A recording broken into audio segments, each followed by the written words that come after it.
because he's a really great talent. But WWE, the next call up. There's so many things wrong with this. That doesn't make any sense. Like, really?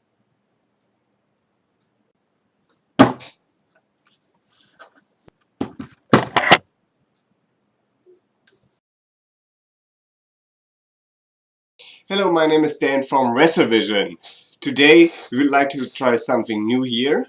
We are willing to put out more opinion-based content, and we start right here with this video with my opinion on the Superstar Shake-Up of 2019 from Raw and SmackDown.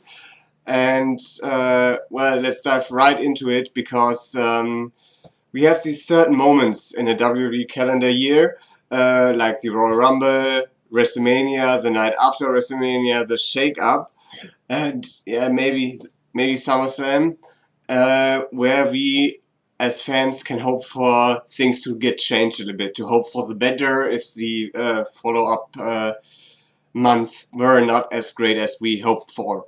And since the start, or it's better say the end of 2017, WWE has been dragging us to these certain points and then, well, either not deliver or like only partially delivered. And it's happened again. Like, first of all, I have to state WrestleMania for the first time in a couple of years was like really great. It was a long show. That's one point of criticism I have to say, but it was great. Most of the matches were great results, actually something you can look forward to and something you could pop for, get excited for. So WrestleMania, they did very fine. And, well, Raw SmackDown after WrestleMania was poor. I was not hoping for NXT call-ups because I believe they have plenty of them and they need to get used. And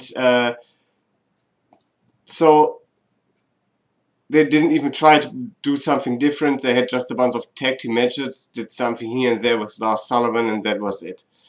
And the next thing they are doing is now the Shake-Up. Of course, like it's been tradition for yeah, a couple of years. And this at the Shake-Up we got some call-ups, a few, but we got them. And with the overall Shake-Up, I'm really not fine with, because it shows once again that WWE, at least in some points, have really lost it. Because if you think about it, we go to these shows, we pay tickets or the network or whatever, and in hope to see something great. And a lot of times we do, because there are great matches in WWE, but the feel is, and I'm only talking main roster here, it's like it's getting less and less. Including WrestleMania here, because that was, as it should be, part of the exception here and was way better than the other stuff. But the B pay-per-views, like probably Money in the Bank and Backlash or whatever's coming next, and the Saudi shows, they're all like, they're big shows. There's maybe one feature match and the rest is just filler. And we have 16 tag team matches, like squash matches, and nothing is really meaningful anymore. You have no consistent storylines. Like, take example of the past, you had, of course, Stone Cold and The Rock, but that chemistry is hard to find sometimes. But you have like Gargano and Ciampa from NXT, long sped up storyline. You had the tag team formation of Goldust and Cody Rhodes, one of my personal favorites. Then you had the Shield storyline with Seth Rollins turning on his brothers. Then you had the storyline of Daniel Bryan and The Miz, actually. And I'm not talking so much the second version we got last year. I'm talking about what we got in the 2010s, and or the early 2010s. We are still in them, but yeah, we have these storylines that are emotionally driven or just told out in such a great way. Like Christian and Randy Orton, of course. How could I forget about that? That was great. And almost every Edge storyline, they have this long narrative. You could get invested. Maybe not.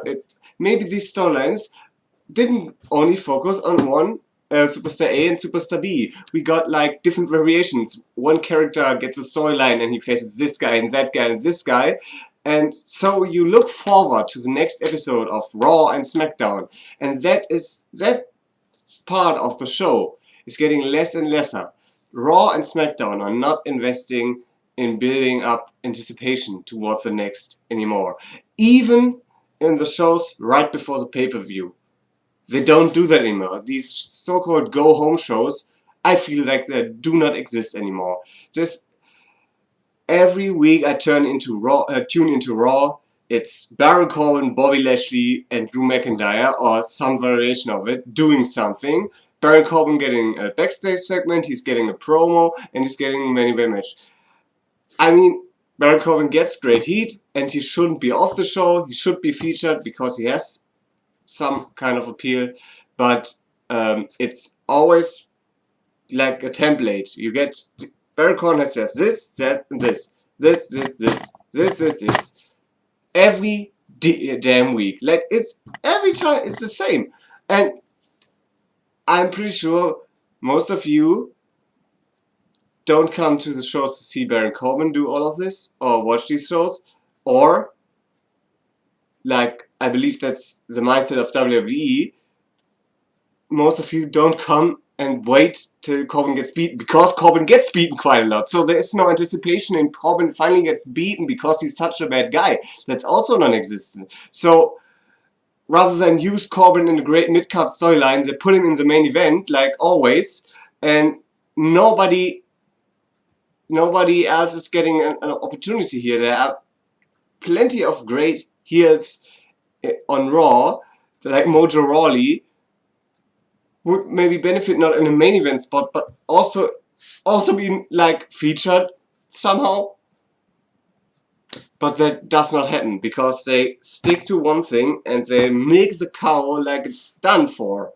And if you look at NXT, you have these guys get a break, or like they're 2 weeks not there, and they're there. Maybe that's the benefit of tape shows, but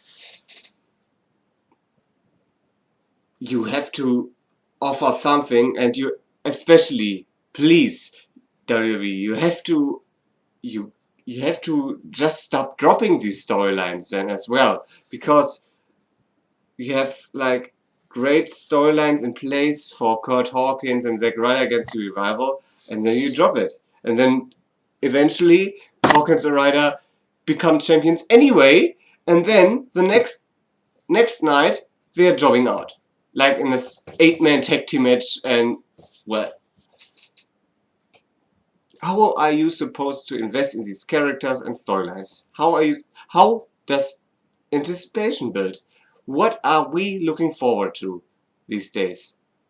Because like storylines get dropped, things get ignored, like names get changed, and I will get to that. And sometimes I ask myself what the point really is. But then again, I keep watching because I want this to succeed. WWE is the biggest player in town. They give these great talents a place, a job, a great payday, and that's what this business should offer.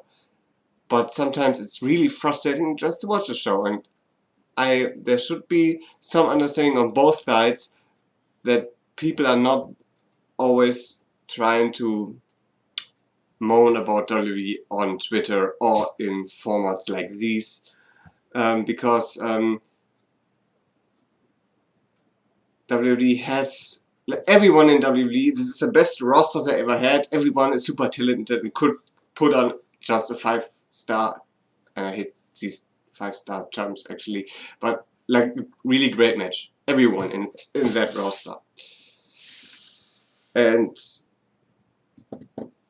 the thing is, you don't know if you if these stars get that much exposure, but because even when something is teased, most times there is no delivery, and that's really, really, really, really sad. And well, I'm looking into the Shake-Up now in detail. So the first draft we had was The Miz, once again changing brands like he did always for the Shake-Up format. He's coming from SmackDown Live to Raw and attacked Shane McMahon, not Sheamus. The best in the world. So they're continuing this storyline, and as it should be, because at WrestleMania Shane won. There's some comedic brilliance in that storyline. It's not necessarily the best thing ever, but it's fine, it's okay, it's entertaining, and it's crazy to see how The Miz actually works in a babyface role. I don't know why this couldn't have stayed on SmackDown, but there's actually, if you think about it, no reason. It just have to stick to one brand, and so if they take the brand split seriously, and Shane now also sticks on Raw, so they can work the story over there and they're not jumping brands because whatever, then this should at least give us one more funny, great match at Money in the Bank. Next is Ricochet, who was jumping between brands because who cares about the brand split, and now he's finally found his home on Monday Night Raw, and so has his tag team partner Aleister Black. Both are now just lads on the show, aren't they? They are too. Very, very unique, special talents. And I hope both are able to work through this, because they're so great, and maybe they can smash the glass ceiling on top of them, because they debuted like random guys and they are treated like random guys, but they're both so special. Everything, their presence and their skill in the ring is incredible. They are one of the best wrestlers in the world, and so WWE should really put them in a special position there and essentially roll out the red carpet for them. But yeah, they're in a tag team for some reason, and they shouldn't really be, or should say no. Let's hope in a year's time both of them are in singles competition, challenging for titles or even holding titles, and especially Aleister Black should be in a main event spot because he is freaking great. The next call up. There's so many things wrong with this. Let's start with the obvious one, the one that everyone is not really pleased with, or most people. The Viking experience. Ivar and Eric. Like, really? This is their first outing. They're called up from NXT, where we know them as Raw Raiders, to Raw. You had them there for the entire time. And if you think war is not a great thing to chant in 2019, which I can sort of agree with, but it's just a show, it's not real. But wait, if you want to drop that, why haven't you dropped that before? Like, the network is accessible to everyone who is willing to pay $9.90 a month, and the first month is free, absolutely free. Why? I mean, on NXT this week, they came out with t-shirts that said War Raiders, and the days before, on Monday Night Raw, they were called the Viking Experience with completely different names. No Hanson and Rowe anymore, Ivar and Eric. Same people, different names, and Viking Experience as a name for a threatening big man who should be like all crazy, all intimidating to everyone. But they are called the Viking Experience. The Vikings is probably copyrighted, And I heard the Berserker's name. Berserkers would be fine, but what about Viking Raiders? What about every? If I think about it, the Viking experience really sounds like a theme park, a part of a theme park, like a theme in a park, in an adventure park, like welcome to the Viking experience, and you have like a roller coaster for Vikings, and you have like whatever for Vikings, but you some sort of rides, and this is a wrestling tag team, and they're called the Viking Experience. Who in their right mind says that's a great name? It sounds like so stupid, and especially the experience part. I mean, there's, and it's so obvious. Like, yes, they are Vikings. Like,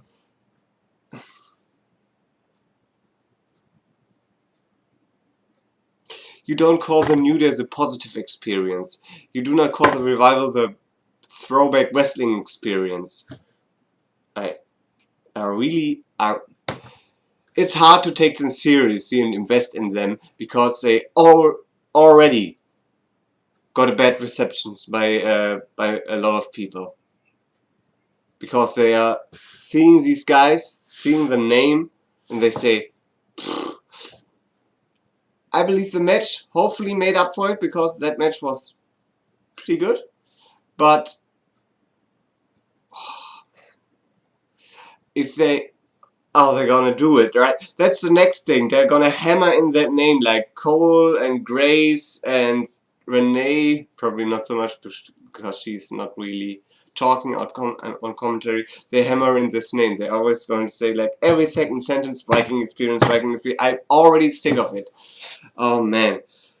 But let's move on to Cedric Alexander, who is getting a spotlight on Monday Night Raw, and I really hope they don't screw this up, because Cedric is great, but Cedric excels in the ring.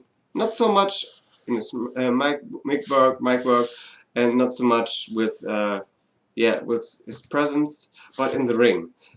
There's always that great match he had on the Cruiserweight Classic with the second half of the Golden Lovers. And there's like this great feud he had with Ali, Mustafa Ali, and this guy is really special. I really hope he gets like the opportunities he earned himself, and he gets treated with some kind of respect and not put in a random tag team or something like that, or forgotten about. I want to see Alexander to be a consistent guy with great matches on Raw, and I really hope that he is going for the United States title. Then we had Andrade and Zelina Vega to Raw. Great move. Andrade, one of the best wrestlers they have in WWE, one of the best wrestlers in the entire world. I'm really glad that Vega and Andrade get to keep together, because these two together make it work. And I really hope that he's not getting flattened out again, because of the past few months they really built him up on SmackDown, and I really hope they do not forget about him. Next is Rey Mysterio. Mysterio is always great to work with. He's a legend in this business, so it doesn't really matter where he is. He will be featured. Next is Usos, and that is a necessary and great change. They add something, and Revival are staying on Raw, and that's interesting, because the match, the Usos vs Revival, is probably the best in-ring tag team match WWE can put on right now.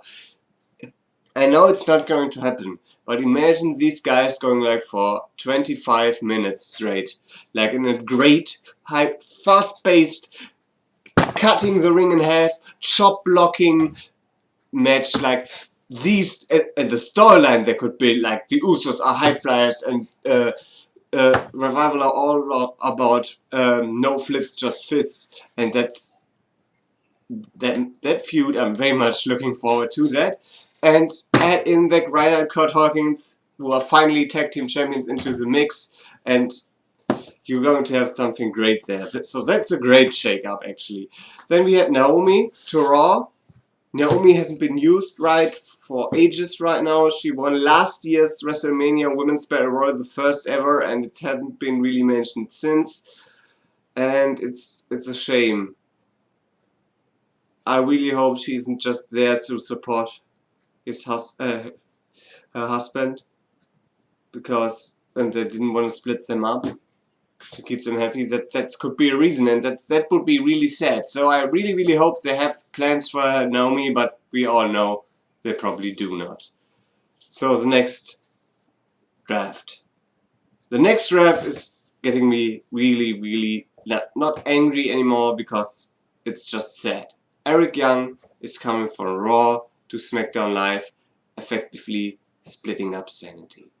Sanity has been one of the greatest acts in NXT, and dare say in entire wrestling for that time. They've been NXT Tag Team Champions. They have had great matches with the Revival and Undisputed Era and Authors of Pain. And once I came to the main roster, all gone. WWE completely forgot about them. They haven't really used them, and they've been such a great act. First, they split Nikki Cross away from them. Nikki Cross, who, as this is recorded on Friday, Nikki Cross is not really assigned to a roster, so they have even forgotten about her then and there. And Alexander Wolf, the first German, so maybe I'm a little bit leaning towards him and more fan of him, but he's actually a great, phenomenal wrestler, and I'm not just saying that because he's German. And Killian Dane, who's also a great wrestler, that built his faction and was working really great. Yeah, and then, I mean, it's not like the tag team division on SmackDown was full of talents. Like I said in the intro of this video, really, they use us, they focus on the great talented New Day, Usos, and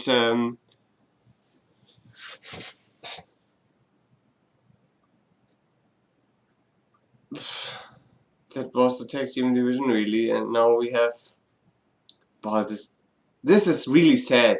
Eric Young will not get used on Raw. He will be just a jobber, and we all know that. And I really hope Killian Dane and Alexander Wolf can go to NXT UK, because that would actually benefit their careers. But I probably fear they will suffer the same fate Eric Young did on SmackDown. They will be probably used like the Colognes are used for the past three years. Damn. They're so great. They're so great. It's so ridiculous. Okay. Breathe. EC3 finally has a home now, like Ricochet and Aleister Black. He's on Monday Night Raw, and he got dropped out immediately by Braun Strowman. EC3 is a great talent. Impact knew how to use him. WWE don't. I don't know why. Because he's a really great talent. But WWE. Next is Lacey Evans. Not a great fan of Lacey so far, but how can you say that? Because she hasn't done much on the main roster. Because they had no idea. So they just called her up, and then, yeah. It never works, but you just call people up with no plans, and then let's see. And well, but it seems like they have a plan now, because she's the first one to take on the new Becky Two Bells. And so far, from what I've seen, that was pretty cool. So I hope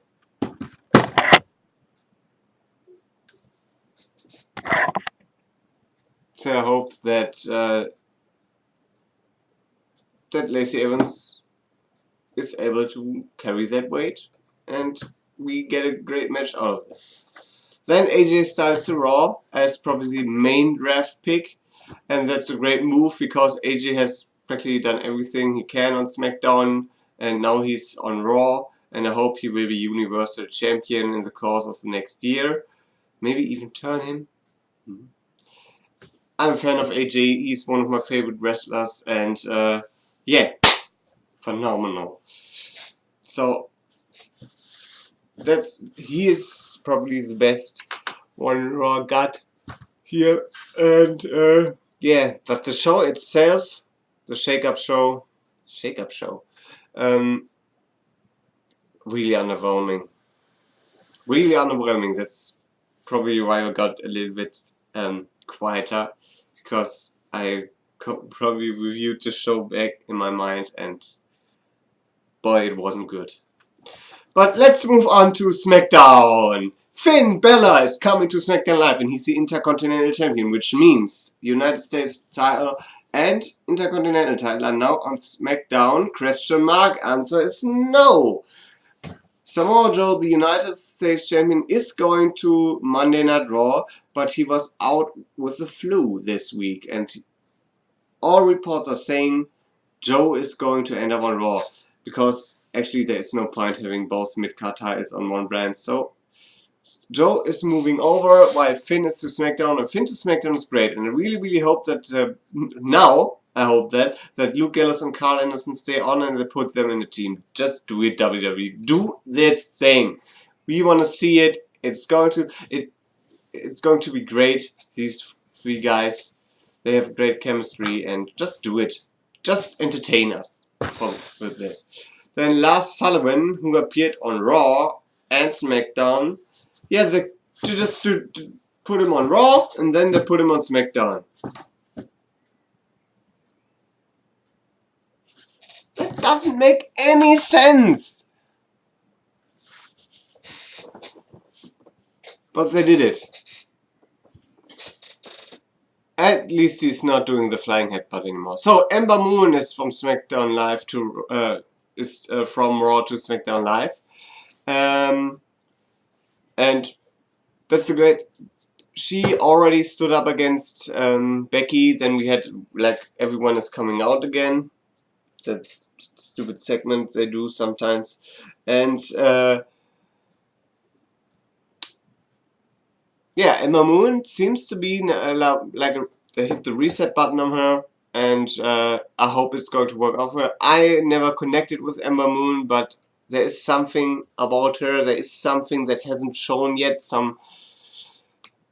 I really hope she's one great match away from clicking with everyone, and then she will have a great career. So that's what I'm hoping. Then Bayley is going from Raw to SmackDown, and that's a great move also, because that helps to elevate the SmackDown division. When I want to think about it, I really think about it. Raw has really lost out on with the shake-up in the women's department. Really. Okay. Well, Bayley! I really hope this is freshening up her career, and I can definitely see Bayley with the SmackDown Women's Championships. Then Paige came out to present her new tag team. And they put Asuka with Kairi Sane. Like, you had that already working tag team on NXT, like called Sky Paris with Io Shirai and Kairi Sane, and you just replaced one Japanese wrestler with another. And yeah.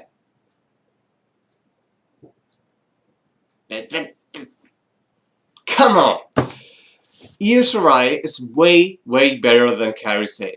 If you watch her matches, she knows how to work the crowd, she knows how to react when uncertain things happen, She is like great with emotions and stuff, and Kairi is an elbow and a pirate head.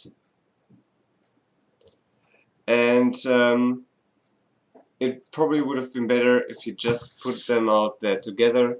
I mean, Asuka is probably carrying the matches right now because everybody knows Asuka is great and she's done a lot with the singles title now, unfortunately with a bitter ending and of her run, and now she's in a tag team.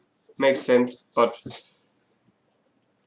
I don't know why Io is staying in NXT because she's so far superior to Kairi Sane.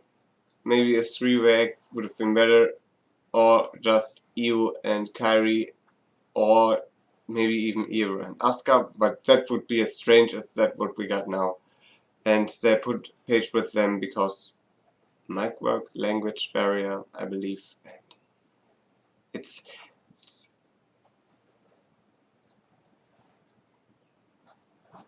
I want to see this. This is not going to work. They probably put the titles on them, but the championship reign will not be meaningful. Iconics are great champions so far, and but I can totally see them doing a snap decision, putting the title on them to legitimize them, and which is probably going to fail. I'm really hoping that Paige and Asuka can make this work somehow, but I don't really have much faith in that. It's really, really weird where the Sky Pirates aren't together anymore. You just replaced one Japanese with another. It had quite a bitter taste also, if you think about it. Oh. Let's move on. Let's move on to Buddy Murphy, coming from 205 Live, the former Cruiserweight Champion, the juggernaut of 205 Live, the unstoppable Buddy Murphy, who is probably losing his first name. I can already picture it. He's coming to SmackDown, and it's a great move.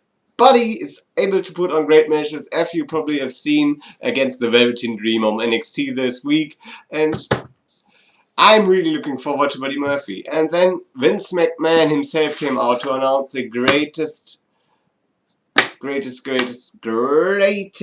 move they've ever done in the history of shake-ups, and that was Elias. It obviously, like, Vince McMahon's character is now being a troll or something. Like, every time he announces something, it's something. But then again, thankfully, Roman Reigns come out, and I'm shocked that I'm even saying that. But yeah, Roman Reigns on SmackDown, I believe that's a good thing. He clocked the boss, and now trying to portraying as a bad ass. And this bad ass thing,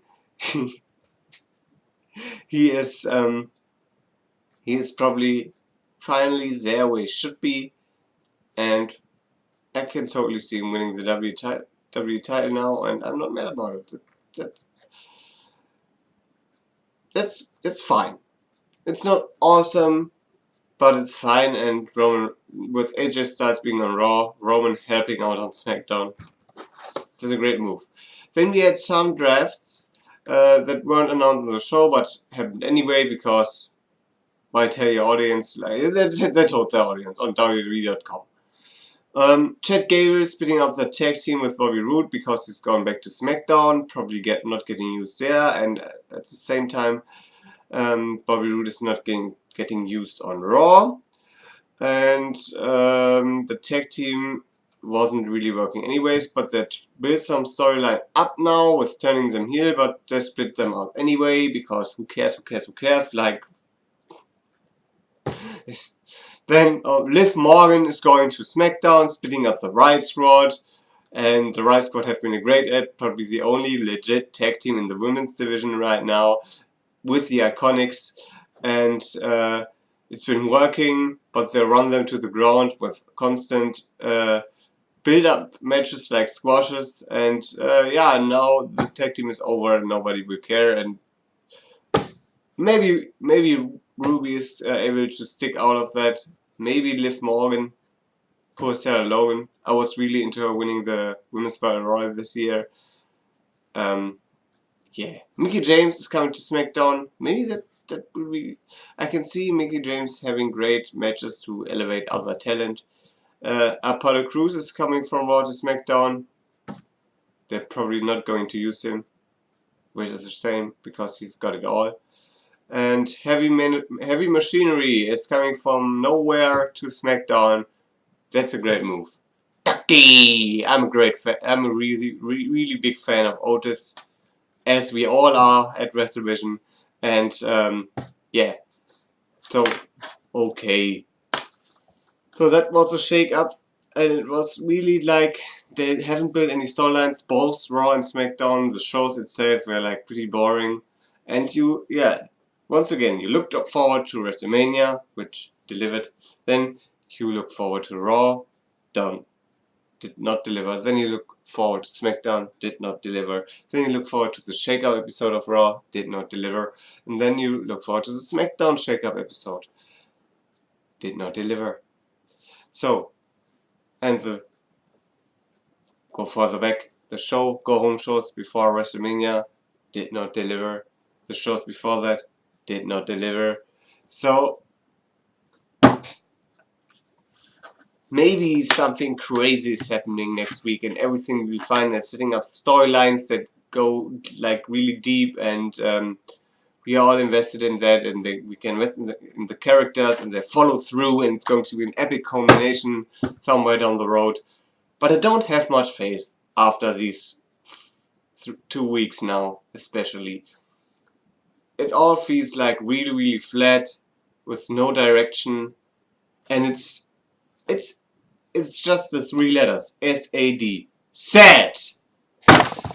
And on this rather unsatisfying note, like WWE does, I'm going to leave you, because that is what WWE does most times these days, which is really unfortunate, and we all know it could work out differently.